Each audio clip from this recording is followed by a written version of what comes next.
नमस्कार, मैं हूं अभिषेक शर्मा और आप देख रहे हैं एमपी तक। केंद्रीय गृह मंत्री अमित शाह एक बार फिर से मध्य प्रदेश में आ रहे हैं। अमित शाह 30 जुलाई को पहले भोपाल पहुंचेंगे और फिर यहां से सीधे इंदौर जाएंगे, जहां पर वे बीजेपी के सांसद, विधायकों और संगठन के 100 बड़े नेताओं के साथ एक बड़ी बैठक करेंगे।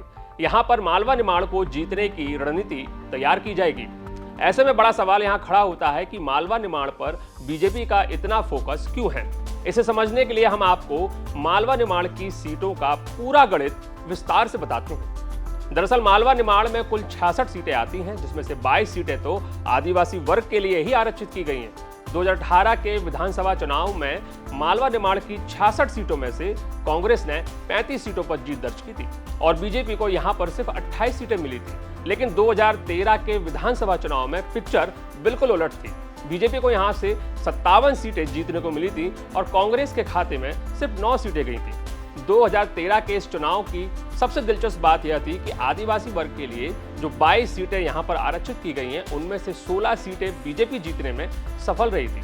ये आंकड़े साफ बताते हैं कि मालवा निमाड़ में आदिवासी वोटर ही निर्णायक भूमिका में रहा है। अब ऐसे में बीजेपी की जो रणनीति निकलकर सामने आ रही है, उसके अनुसार ग्वालियर चंबल संभाग में बीजेपी के लिए जो मुश्किलें खड़ी हुई थी, उसकी पूर्ति अगर किसी इलाके से हो सकती है तो वह मालवा निमाड़ का ही इलाका है।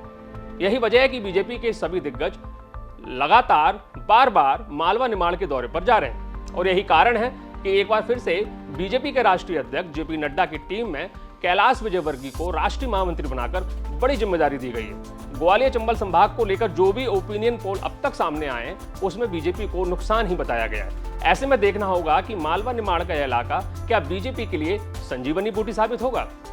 मध्य प्रदेश से जुड़ी तमाम खबरों के लिए देखते रहिए एमपी तक।